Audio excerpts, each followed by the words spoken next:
Alright guys, today's Wednesday and I'm working on Swamp Thing and we're getting ready to go to the racetrack. We have a big test and tune day on Monday. So what am I doing to Swamp? I'm adding a fuel pressure gauge. So as a lot of you guys know, Swamp Thing's got a completely stock engine other than some bolt-ons, but I think we need a little bit of adjustability. So I'm going to add an adjustable fuel pressure regulator, but I need this gauge to be able to see what I'm doing. So I picked this gauge up for 50 bucks in the pod with the line and the fitting, which isn't a bad deal, especially up here in Canada. It's got a big dent in the top of it, but that's okay. Blends right in with the rest of the car. So I hate adding any more weight to Swamp Thing at all, but I think the fuel gauge is going to help us more than hurt us. And it looks kind of cool. One thing I just noticed is these white parts are reflecting pretty good on the windshield, making it hard to see. I've noticed at the track on some sunny days that it's not really good to see out of this car. Maybe that's got something to do with it. So we got our tack, couple of gauges.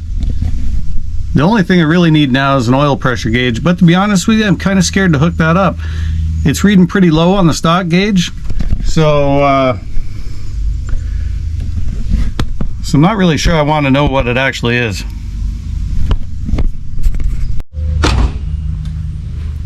Oh yeah, Swamp's looking good.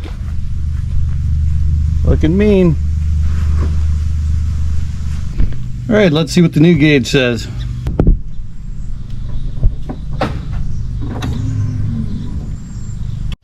Alright, so I got a bunch more things I want to do to Swamp Thing. Next thing I want to do is pull the upper intake. I've got a 70 mil throttle body and spacer. Just going to port match the entrance. That's it. I'm not going to go any further, just so it's an even transition. While the upper intake's off, we're going to put an adjustable fuel regulator on it. So another thing I want to point out is Swamp Thing has gone 12.8 in the heat with that stock air box. I'm thinking that we should do some sort of ram air setup with this now.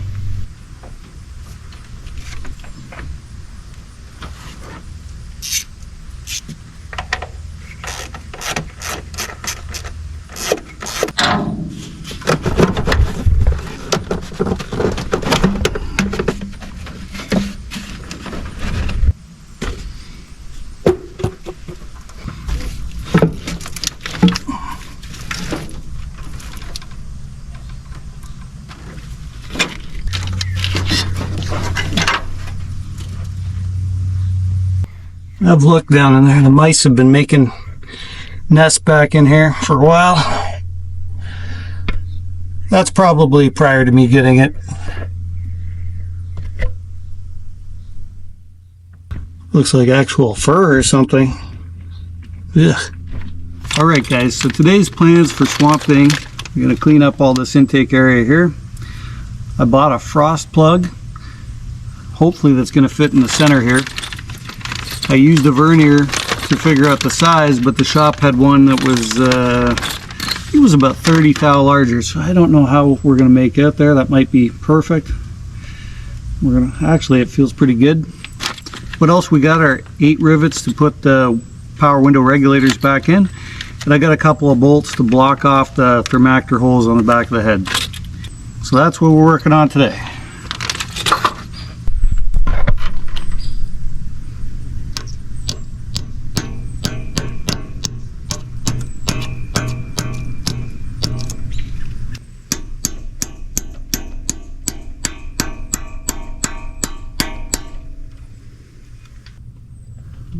So that's a 20 mil frost plug I pounded into there.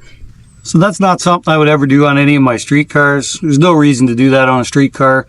Besides, emissions and government regulations and things like that are only making it harder for us to be hot rodders. So might as well just run everything and not have to deal with any problems.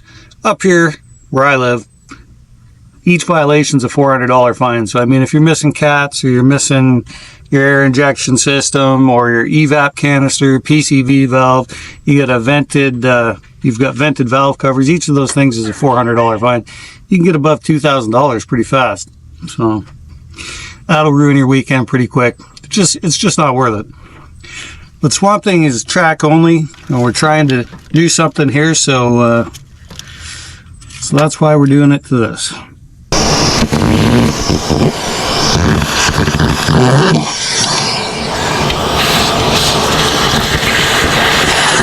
can kind of see some intake bolts down there. Not really right here though. We'll find it.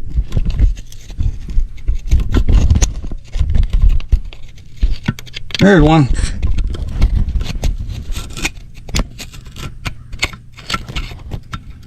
What is that?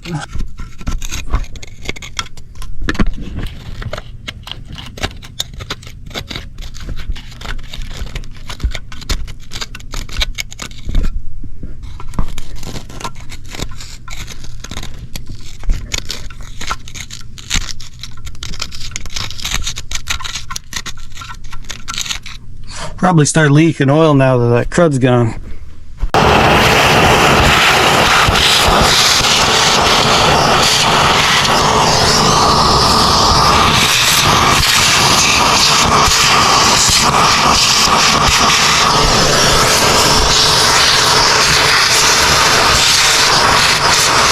So really what I'm doing right there is something you guys would want to do anyway. If you're going to change your intake or take it off for some reason to replace a gasket, you don't want any of that crud to fall down inside your intake runners when you pull that up. So better off to clean it all out now, blow it out and get it out of there.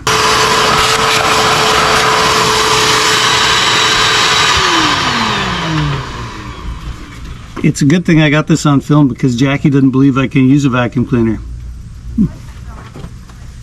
So with the 5/8 bolts, we'll put them in the back of the head and then we'll be able to eliminate this guy, saving a bit of weight. So I'll show you guys on the stock engine for the T-top coupe here. That's the hole. As you can see, we just take our 5/8 bolt. We'll just screw right in there.